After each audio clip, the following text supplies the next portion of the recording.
Welcome to the National Pulse. I'm Raheem Kassam, editor-in-chief of thenationalpulse.com. Today I speak to you terrified, horrified, and deeply concerned about the future of the Republic. Why does it matter to me, a British man residing in Washington, D.C.? Well, because the future of the United States is the future of Western civilization. Where America goes, we all go. There's an old phrase, when America sneezes, the whole world catches a cold. But what if America is reduced to its knees by forces more concerned with power than they are with the preservation of the Republic?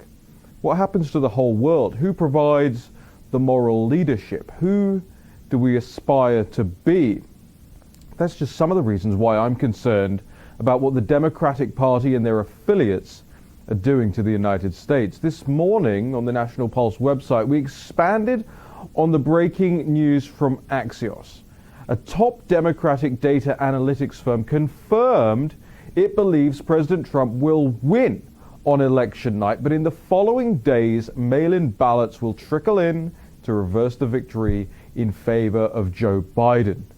The admission divulged by the company's CEO, Josh Mendelson, confirms predictions made by the Brexit architect Nigel Farage and myself here on the newly launched television show. I want you to go back and listen to both the clip that we're going to play to you now from Josh Mendelson in the Axios interview and then what Nigel Farage said. Let's roll it. What does that mean? The reason we talk about a red mirage is, in fact, because we believe that on election night, we are going to see Donald Trump in a stronger position than the reality actually is. We are sounding an alarm and saying that this is a very real possibility, that the data is going to show on election night an incredible victory for Donald Trump. That is likely to be what we see when every legitimate vote is tallied and we get to that final day, which will be some day after election day. It will, in fact, show that what happened on election night was exactly that, a mirage. It looked like Donald Trump was in the lead, and he fundamentally was not when every ballot gets counted. You have a result on election night where it appears that Donald Trump has won, but a result after ballots are counted that show that Joe Biden has actually won. That's right. Unbelievable. Now let's remind ourselves of what the Brexit leader himself, Nigel Farage, told this program exclusively just a couple of weeks ago. I tell you what, of those that go out to vote on November the 3rd, Trump will win the majority of votes in the Electoral College. Of that, I have absolutely no doubt about it. Why? Because the Trump base are still very highly motivated. And if you look at Biden, right, and there's a truth here that Obama won't admit, that Clinton won't admit, that none of them will admit. The truth is Biden isn't up to it. He's past it. He's what in English terms I would call a duffer. He's not up to scratch. He's not fit for high office. Everyone knows it, but no one dares say it. But the voters, when you ask people who are declared and say they'll vote Biden, when you ask them why, over half of them say, because I don't like the other bloke. That means enthusiasm levels for Biden are very, very low. And that means on polling day, people who support Trump will go and vote. People who support Biden just won't go out and do so in the same numbers. So on the day, he'll win the vote. My worry, and you just touched on it, my worry is this early mail-in voting. I've seen postal voting, the British equivalent of this, abused wholesale in the United Kingdom to the advantage of the left.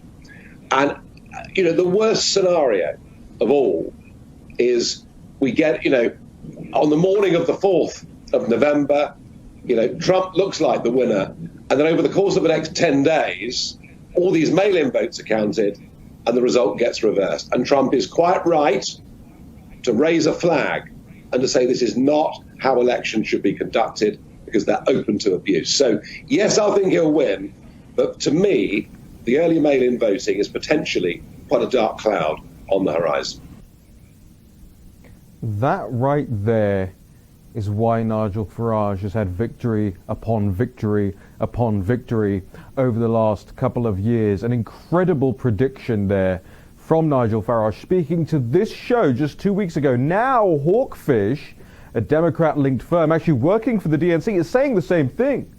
And I think it's because we caught them out.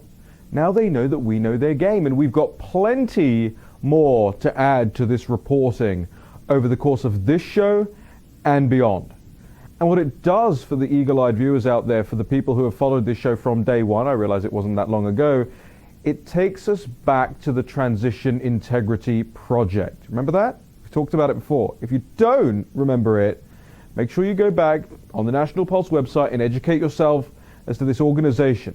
It's an organization that emerged at the end of last year that pretends to be a bipartisan group interested in making sure the election is free and fair, but it's run by George Soros and the Open Society Institute, and it's partnered with a group linked with the Chinese Communist Party, the Berggruen Institute. The project presents itself as this bipartisan bulwark against President Trump and against this refusal to concede the election should President Trump lose. However, the effort is filled to the brim with establishment anti-Trump figures like Hillary Clinton's 2016 campaign chair, John Podesta, Never Trump Republican National Committee head, Michael Steele, acting chair of the Democratic National Committee, Donna Brazile. Remember, she was the one who leaked presidential debate questions to Clinton in 2016. Look, they've been lauded and highlighted over and over again by the New York Times, and the group notoriously held war games where Podesta, playing the role of Biden, refused to concede the election, prompting states to threaten secession during their war game if President Trump assumed office. For their war game, they cast John Podesta, quote here from the New York Times, who was Hillary Clinton's campaign chairman, in the role of Mr. Biden. They expected him, when the votes came in, to concede, just as Mrs. Clinton had in 2016. But Mr. Podesta, playing Biden, shocked the organizers by saying he felt his party wouldn't let him concede, alleging voter suppression. He persuaded the governors of Wisconsin and Michigan to send pro-Biden electors to the Electoral College. In that scenario, California, Oregon, and Washington then threatened to secede from the United States if Mr. Trump took office as planned. The House named Mr. Biden as president. The Senate and the White House stuck with Mr. Trump, end quote.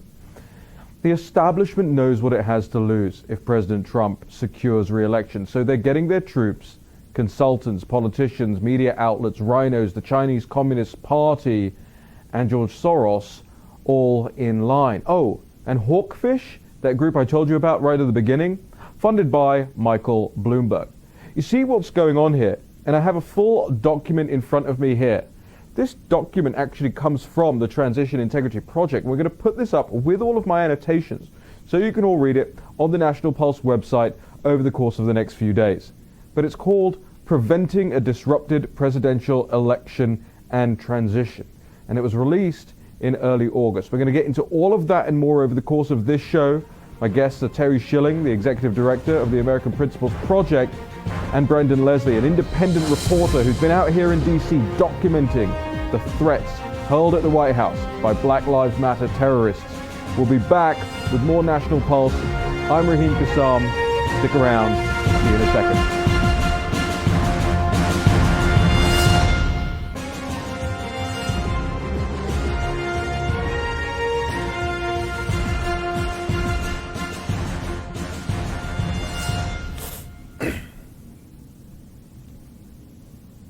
Welcome back to the National Pulse. I want to say a big, great thank you to everybody who's supported this show so far. In fact, it's because of you and because of your support for myself and the site and the show and our reporters that we managed to bring you that information from Nigel Farage weeks before a Democrat firm themselves admitted what's taking place. I'm going to read from some of the documents that we found in recent days, particularly pertaining to the Transition Integrity Project, which hails itself as bipartisan, but it's not bipartisan. Every single person on that list that claims to be a Republican is no longer affiliated with the Republican Party or is an active and avid never-Trumper. This group is important, ladies and gentlemen, because this is the group that they intend to march before Congress immediately after the election to testify that President Trump, despite his winning, should no longer be president of the United States. My guest over the next couple of segments is Terry Schilling, the executive director of the American Principles Project. And full disclosure, the National Pulse is a project of APP. So technically, Terry, that makes you my boss. Welcome to the show. Thanks for having me, Raheem. Terry, this is disturbing beyond recognition. I have seen a lot of things in my lifetime, throughout elections, throughout referendums that have taken place here in the United States, that have taken place in the United Kingdom, across Europe. I've never seen anything so brazen as this. And the reason I say that is this isn't just an attack on democracy or the demos or the idea of one man, one vote. It's actually a direct attack on the US Constitution. I will quote for the audience out there one of the things this Transition Integrity Project says in its footnotes of this document that nobody has seen yet. It says, TIP recognizes and shares the view that the Electoral College is profoundly anti-democratic and that numerous long-standing practices also function to create structural biases in our voting system. What they're saying there is the rules are unfair and we're not going to abide by them. And the whole point of democracy, the entire predication of the vote, is that the loser consents. The loser acknowledges that they lost. You saw a couple of days ago, Hillary Clinton said Joe Biden shouldn't concede under any circumstances. We saw Nancy Pelosi saying that Joe Biden shouldn't debate against President Trump. So they're throwing every institution and every democratic norm out of the window. Meanwhile, they claim in this report that it's the Trump campaign who's doing that. Am I right to be so deeply disturbed by this? Yes, and in fact, Raheem, you should be horrified. Every one of your people viewing your show right now should be on edge, and they should be figuring out how to address this and stop it from happening in their state. This is called the Voter Integrity Project, right? This is... Well, no, it's called the Transition Integrity Project, which presupposes that there will be a transition. Right. What I found with the left is that they always say the exact opposite of what they're doing. So when it's a transition integrity project, they are planning for a total coup and a takeover of our government, regardless of how the people decide. Now, what I'm mostly concerned about is the methods that they've set up in the previous crisis over the last three months with mail-in balloting. You know, the whole point of our elections is that they have to be secure, and we have to know that our electoral system, our vote counting methods are secure, and that we have free and fair elections. That's what separates the United States from banana republics. And what's concerning to me is that by allowing for mail-in balloting, you are opening the floodgates to corruption and fraud and lots of mistakes. Security means limiting the points of access to people that would corrupt the system. And with mail-in balloting, you're opening it to every fraudster and every scheme artist out there. So I'm very concerned about it. But what's even more concerning to me is Democratic governors like Tom Wolf out of Pennsylvania, who are now openly saying, we will count mail-in ballots even if they arrive after Election Day and without a postmark. So that type of system, there's no integrity there. And that's why they call these projects the Transition Integrity Project. It's because there is no integrity, and we really shouldn't trust it. And we should all be very, very alarmed about this. There's just an awful lot to go through in this document, and we haven't even had time to cover the whole thing yet in amongst ourselves and our research team on this. But the language is deeply disturbing because the language is designed to make you think that the only means by which a president should be elected is the popular vote. Terry, just explain to us why the popular vote was kept out of being the only thing in the Constitution of the United States. Well, so at the time of our founding, the founders were geniuses, actually. They wanted to eliminate the chance of mob rule. And what mob rule is 50% plus one. So what they wanted to do was come up with a system that would force presidential candidates to build coalitions, right? They don't want New York and California to dominate our elections. They want the politicians who win New York and California to have to work with Iowa and Ohio and Illinois and Colorado and build a broad coalition. And that's what our Electoral College does. It's is the biggest benefit is that it forces our political candidates, like for president, to have to campaign in states that the left calls flyover states. It forces them to build a broad coalition that brings us all together so that no one's rights are trampled. I want to make sure we come back to that in the next segment here as well. I want to get your thoughts, Terry Schilling, on Hawkfish, this DNC-linked firm that is now admitting to what we've claimed all along. They intend to contest the election no matter what. We'll be right back with Terry Schilling, Raheem Kassam, and the National Pulse in just a second.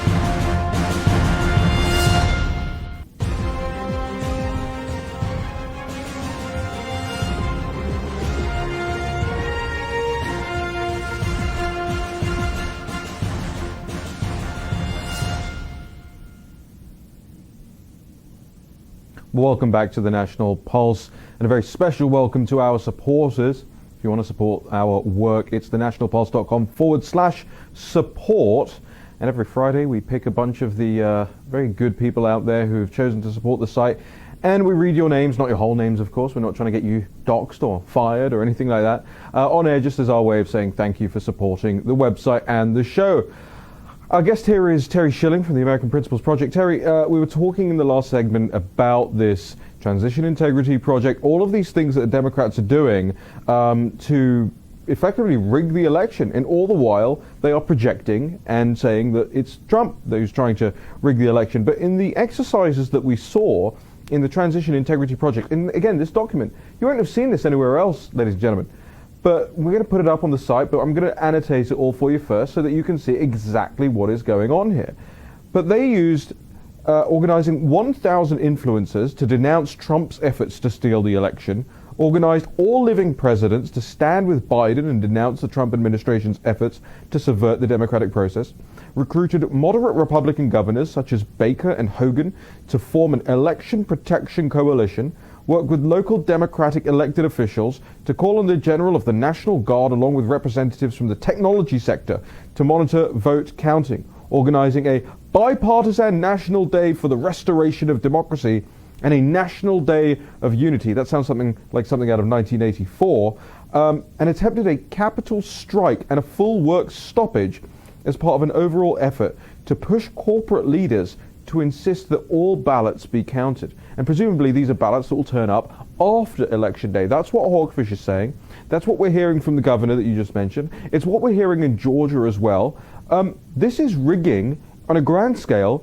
And if this was the Trump campaign doing any of this stuff, it would be front page of the New York Times, and CNN would be leading with it in every single hour, every single bulletin. Meanwhile, this document, which is publicly available, albeit hidden, is publicly available, gets no attention. Why? Because it's the Democrats choosing to cheat. Am I right? No, that's exactly right, Raheem.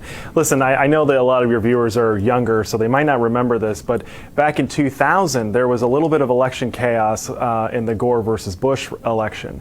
And it all came down to the Chads in Florida. It came down to less than 5,000 votes, and they were recounting. And I think that this mail-in balloting system, this nefarious plot that you've uncovered, and thank goodness, because this is really the only way to stop them now is to expose them. But in Florida, it was absolute electoral chaos. But at that time, we at least had the Supreme Court step in and make a ruling to end the chaos and say, we're done recounting all these ballots. We counted them 5 times. Don't see legitimacy in this current Supreme Court. That's the thing, is that there's no way that the Democrats will accept a ruling from the Supreme Court. They'll say that that's rigged, and they'll continue to move on. So what you're doing right now is so important, exposing their plot and exposing their plan. And I'm just hoping that there are lots of other people out there that are listening to you and looking into this plan. Well, I'm trying to sound an alarm here. I'm trying to sound an alarm because nobody else seems to realize what's going on here. Specifically, you mentioned the 2000 election. The Transition Integrity Project mentions that in the second paragraph of their report. TIP explains the basis for the assessment. Our findings are bolstered by the historical experience of Bush v. Gore, 2000, and other U.S. electoral dysfunctions. They go on to say the closest analogy may be the election of 1876, a time of extreme partisanship, rampant disenfranchisement, where multiple states preferred competing slates of electors, and the election was only resolved through a grand political bargain days before the inauguration, one that traded an end to Reconstruction for electoral peace and resulted in a century of Jim Crow. What they're saying here is if Joe Biden isn't declared president of the United States, regardless of what the people vote for on election day, that there is going to be a 100-year race war in the country. Yeah. That's a threat. It's absolutely insane, and it is a threat. It's not a prediction of what will happen under Trump. It is a threat, and we're seeing these threats not just come from, weirdo organizers in these organizations that are funded by George Soros. We're seeing these come from Joe Biden himself. The frontrunner of the party is saying, "Do you really think all this violence and chaos is going to end if Donald Trump's reelected?" They're threatening us, and they're trying to intimidate us, and we can't let it stand. Well, I know we need to move on from this, but it's just so much here, and you keep teeing me up, so I'm going to keep going with it. Look, on the second page of their report, they say exactly what you just said. Plan for a contested election. If there is a crisis, events will unfold quickly, and sleep-deprived leaders will be asked to make consequential decisions quickly. Approach this as a political battle, not just a legal battle. Sustained political mobilization will likely be crucial for ensuring transition integrity. Election officials will need political and public support. It just goes on and on and on. What they've done here is they've come up with their own rules for revolution. Mm-hmm. And you know that it was inspired and written by the people that read Saul Alinsky's Rules for Radicals. This is a radical takeover attempt for our country, and we have to stop them. And the only way to do it is to come out with all of this now, so that when these events start to unfold, people can point back and say, well, this was part of the plan. It's going to be attacked, and it's going to be chided as a conspiracy theory, but I think the best thing you can do right now is to take this on and expose it to the entire world. I know exactly what's going to happen. When the left sees this, when Media Matters and Meteorites see this, and our exposés of this, they're going to do exactly what they did with Andrew Breitbart. They're going to do exactly what they always do. They're going to call us conspiracy theorists. They're going to target us. They're going to target our businesses. They're going to target us, sponsors, our advertising revenue on the site, everything. Because this, for them, is everything. Mm-hmm. This is their playbook. You heard from the guy at Hawkfish. He didn't say, oh, this is one scenario that we're looking at. He said, this is the most likely thing that is going to happen. Terry, I know we need to get on to other topics here, and one of those is Never Trumpers, and specifically this Never Trumper called David French. I think he's still at the National Review or somewhere. He's at the Bulwark. He's at the Bulwark or whatever. The Dispatch. The Dispatch. Oh, whatever it is. One of these Never Trump sites. But Never Trumpers are assisting with the Transition Integrity Project, and Never Trumpers are giving up on their morals, especially when it comes to pro-life issues, in order to remove President Trump. And President Trump, I believe, is probably the most pro-life president that we've seen in a generation since Reagan. And the people like David French saying, no, it's fine. We'll get rid of Trump. We'll have 500,000 abortions that could have been stopped over the course of those 4 years. I want to get to that in the next segment with you here. Terry Schilling, Executive Director of the American Principles Project. I want to make sure we give a good shout out as well to our next guest. Stay tuned. We're going to have Brendan Leslie. He's an independent reporter who left TV news because it was just far too liberal and left-wing for him. Brendan Leslie will be joining us in the next segment as well. I'm Raheem Kassam. This is the National Pulse. I want to make sure that you're going to thenationalpulse.com and also going to the APP website. I'll get Terry to give you all those details and his own Twitter feed and all that, so you can follow him. We'll be back with more National Pulse. Raheem Kassam, Terry Schilling, Brendan Leslie, after this break.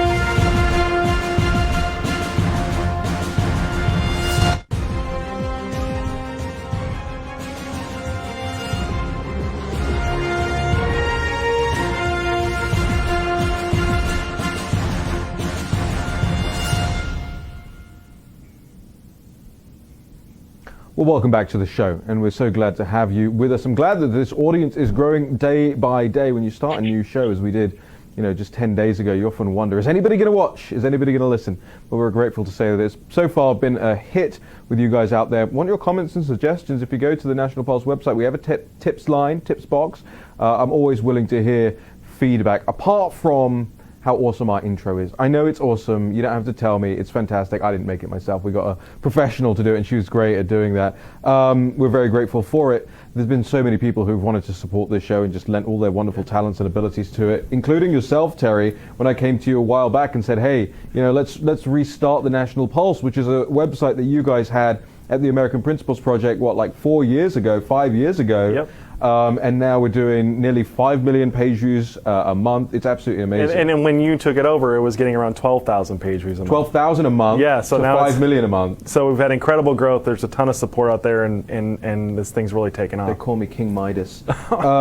Terry, I want to get to David French here, because David French is this never-Trumper who has said that even though he's pro-life and that President Trump is a pro-life president, that he doesn't want that issue to mar his ability to vote for Joe Biden, to vote against President Trump. And why is it? Because Trump's a little cruder than he would like? Well, look, there's a famous politician recently who had a great quote, and I'm going to take a page out of his book. If you're not voting for Donald Trump and you claim to be pro-life, you're not pro-life. You ain't pro-life. You ain't pro-life, man. Listen, there's nothing not pro-life about Donald Trump. He basically became pro-life like yesterday, and he's embarrassed so many pro-life politicians and leaders who have been lame and ineffective and everything. But there have been groups like the Susan B. Anthony list and Leonard Leo at the Federal Society who have worked with President Trump and been very constructive. And because those groups work with President Trump, he's been able to nominate over 200 pro-life judges to the federal benches. He's been able to defund Title X funding. We're talking like $50 million a year from Planned Parenthood. He's redirecting funding to women's health clinics, like ones that don't support abortion. You name the pro-life issue, and he's done much more than any other previous pro-life president combined. So to have people like David French, who are claiming to be the most pro-life people in the entire country, be confused about whether or not they can support President Trump, or even as overtly, in opposition to President Trump as David French is, it's just puzzling to me. And I think that it's because they like going to the D.C. cocktail circuit, they like hanging out with their elitist friends, and they don't want to be tarred by President Trump's Twitter, which really isn't that bad. I mean, let's just be honest. It's also got kind of a little bit more tame in recent years, I think. I'm a little disappointed about that, but it's fine. I trust his judgment. But listen, David French is not that pro-life. If you're not voting for President Trump against Joe Biden in an election where Joe Biden is saying he's going to repeal the Hyde Amendment, you're not pro-life, man. Let's just stop pretending. Right. And there's this excellent op-ed by Frank Cannon, your boss. My boss, right, yeah. So my boss's boss, on the National Pulse website, walking people through this, and it's had just an incredible response on the site, lots of readership for it on the site, because people are starting to realize that if these never-Trumpers get back in control of whether it's the Republican Party, if they team up with the Democrats, as this document tells us that they're going to do, I mean, what does that portend for the pro-life issue? You know, I just want to say something about Frank real quick, because I'm so glad that we finally have a platform like the National Pulse to put Frank's ideas up there. Because before the National Pulse, and there are a lot of other ones out there too that have put our work up there, but it's been people like David French at the National Review that are being propped up as the pro-life legal experts. Frank Cannon has done so much. He influences everything in the pro-life movement, and he's an incredible strategist. And he's able to easily point out all the flaws in these guys' logic, and he's built a pathway to fighting for the pro-life movement with the 20-week bill and defunding Planned Parenthood, all of that. And he's actually helping APP on the family side of things and how to fight back against the LGBT movement and the anti-education movement that wants to indoctrinate our kids in schools. All of this stuff. Frank is a mastermind, and I'm just so glad that the National Pulse is there to promote his ideas instead of David French's ideas. Well, we're grateful to do it. Honestly, it was such an amazingly written piece. So tell us about the American Principles Project. What is it? How do people support it? Is it a membership organization? Is it what is your work? Where do you do it? Yeah. You know, I think a lot of people hear of all these groups, all these sort of campaigny type groups and think tanky type groups, and nobody's ever sure, you know, what they do. And I always say to people, it's stupid. People just hand over checks to all these big DC think tanks. I won't name any because I know you've got friends at all of these places that you don't want to upset. But they hand over cash to these organizations. It's okay, Terry, I got you back on this one. They hand over cash to all these organizations, but we don't know what they do with that money. We don't know what their point is. So explain to us what the point of APP is. What APP does, and the American Principles Project does, is we do campaigns and laws for family. So just like how the NRA organizes how the NRA organizes gun owners in politics, how the NRA organizes gun owners in politics to protect the Second Amendment, we organize families in politics to protect families and protect our rights. So right now, if you're a family, what group in Washington, D.C. is running campaign ads to unelect the bums and elect the good guys? There's no one. There's no NRA for families. And that's the gap that American Principles Project is filling. So when a boy, for example, in Connecticut, this is happening in real life. When a boy in Connecticut decides that he's actually a girl and starts to compete against your daughter in track and take away her scholarships and her championships, who do they go to change that law that allows him to do that? They come to American Principles Project. Well, I just want to welcome back the viewers on America's Voice. We just heard from the President of the United States there, and this is the National Pulse show that you're joining. We've been keeping going here in the meantime, and everything that happened in the first part of this, as we went to the President Live, we'll make sure we get up for you here on the America's Voice channel later on today on the nationalpulse.com/TV. You'll be able to get up on YouTube, on Facebook Live, and beyond. I'm Raheem Kassam, the editor-in-chief of the National Pulse.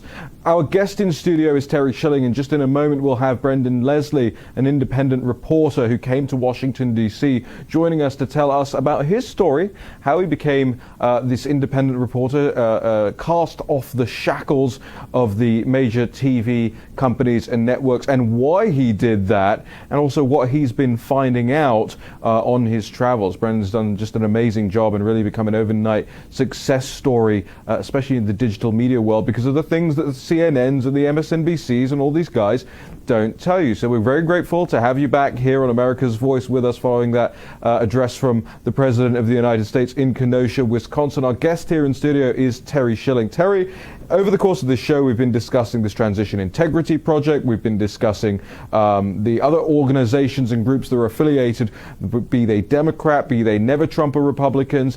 And we're talking now about a lot of these never-Trumper Republicans, like David French, people who go out there and say, oh, I'm pro-life, but then they refuse to vote for the most pro-life president we've seen in a generation. And David French and all of these guys are just massive, massive hypocrites. And you were telling us there about your organization, about the American Principles Project. So I just want you to just reset a little bit for the live audience here. What is APP? What do you do? Where do you do it? And what are we going to see from you in this election? So very simply put, we do elections and laws for families. Just like how the NRA organizes families, how the NRA organizes gun owners in politics in order to protect the Second Amendment, we organize families in politics in order to protect families. We want to make it easier to get married, have kids, and then raise and protect and educate those kids. That's our goal. And right now, the family is so under attack. It's insane. And if you look at it, they're putting boys in our daughters' sports, and they're telling us that we're bigots for not wanting that. They're putting porn on our kids' smartphones. You know, any 11-year-old right now with a smartphone has access to, like, really bad stuff. But you name it, our kids right now are trapped in these failing schools, and the schools aren't even opening now. The schools and the teachers... And when they are online classes, they don't want you watching what they're talking to your kids about. Even though your kids are at home and you're supposed to be policing them on Zoom, whatever it is, but you're not supposed to watch. Right. They believe that our children don't belong to us. Right. They believe that our children belong to them, and it's their job to shape their values and their morals. Sounds like Marxism. It is Marxism. Terry, we've got to go to a break here, but I want you to stick around. We've got Brendan Leslie joining us in the next segment here on America's Voice.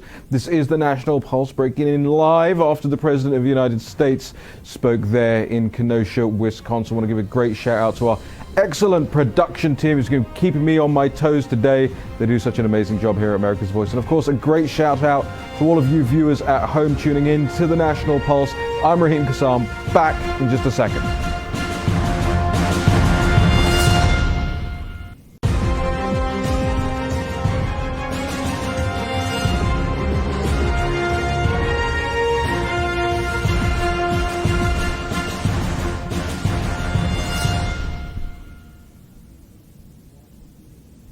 Well, welcome back to the National Pulse. Following that speech from the President in Kenosha, Wisconsin, lots to discuss on that, and we've got coverage of it all day long here on America's Voice. I want to bring now Brendan Leslie into the conversation. Brendan is an independent reporter now, having left the TV world. Brendan, welcome to the show.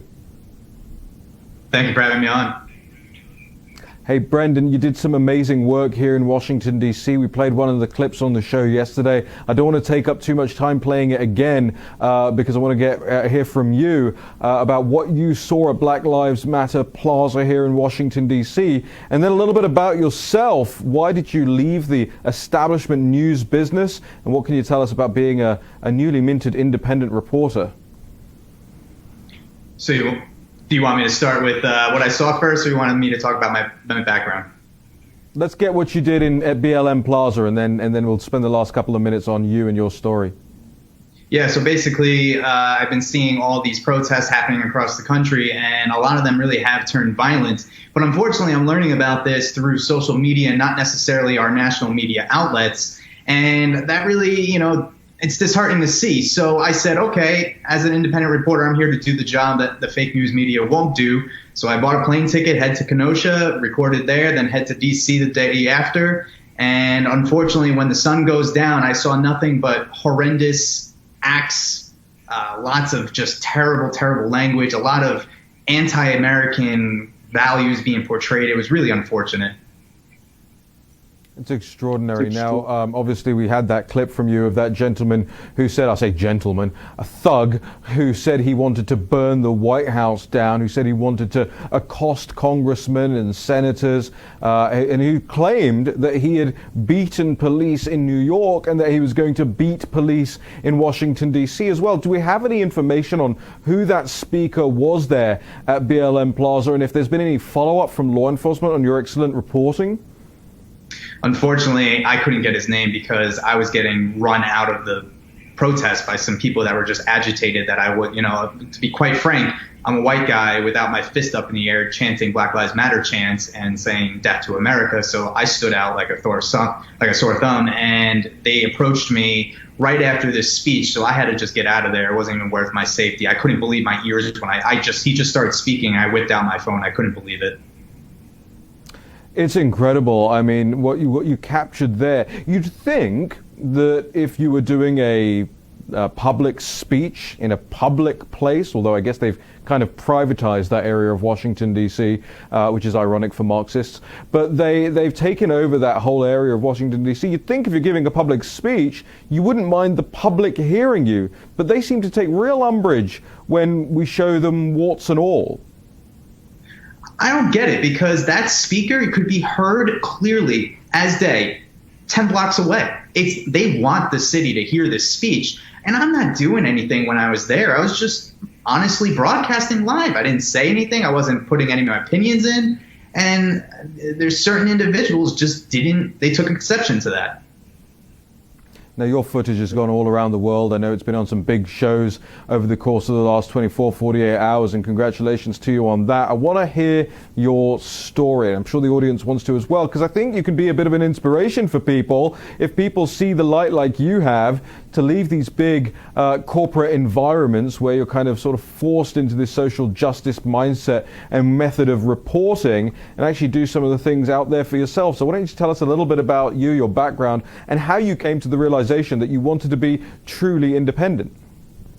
Yeah, so I graduated college in 2016, went right into TV news. I worked in 3 different TV stations, a PBS station, a local cable news channel, and then a CBS affiliate, most recently in Fort Myers, Florida. And I fell into this rabbit hole, just getting into arguments and disagreements with my bosses every single day. I would write a script, I would send it in to be edited before I would put it on air, and they would send it back to me. And a lot of times I'm looking at it, and by a lot of times I mean almost every single day, and I'm saying, I can't put my name to this. This isn't what happened. Why are we exaggerating this? And it's all done in the name of ratings. It's not just my station, it's every single station out there, and it's really unfortunate. And a lot of it tends to lean towards the liberal side of the spectrum. Yeah, I mean, I think, most of it, right? It tends to err towards the liberal side of the spectrum. So where's your mind at right now when it comes to doing this reporting? Are you going to be, Patreon focused or start up like a GoFundMe for your stuff? I mean, we would love to have more of your reporting here on America's Voice and on the National Pulse website as well. But I know you want to maintain your independence as well. It's so very important, which is why, by the way, I've never accepted to go into one of these major corporate news environments. movements, even some of them on the political right, have this social justice patina over a lot of their stuff. So where do you see yourself going in the next 12 months, and where do you see your election coverage taking you? Well, it's been a whirlwind. I was really covering just local here in Southwest Florida, and then all of a sudden I go and do this trip in DC, and now I've become kind of like a national reporter, which is definitely the direction I'm going into. Like tomorrow, I'm going to start being more of a national presence. I'll be traveling more. I'll be speaking. There's going to be, I'm sure, several outlets that are going to be looking to hire me for kind of contracted work to report what's actually happening out there. I never went down the route of GoFundMe's and collecting donations. I don't feel right ethically doing that. I'd rather, scrape the pennies like I've been doing this past year rather than taking money from hardworking citizens. I'm out there fighting for them because it's the right thing to do, not to become rich. I figured if I just followed my heart and kept Brendan, I guarantee you won't get rich off it. I guarantee you that you won't get rich off being a reporter. None of us do. We all do it for the same reasons you're doing it, and that's because the truth matters the most. And also, I will say this, and we'll talk about it offline, and we really want you to get you back on the show another time as well. But we've done this in so many different ways. I used to work for different news organizations on the political right, the National Pulse, and everything. And I just think that there's something in it, because we have a support mechanism on our site. We don't do any paywalls. Everything is free for the public to see and read. But it's a voluntary thing. If people do want to give to the National Pulse, for instance, they can, because it keeps us independent. It keeps us away from taking like big corporate donations or having to worry about big sponsorships like these Axios websites and the Politico websites and all these guys do. Brendan, I want to make sure you're back on, but give everyone your social media accounts real quick. Yeah, you can find me on Facebook at Brendan Leslie, BRENDON, and for Twitter it's _Brendan Leslie, and you should be able to find me pretty easily.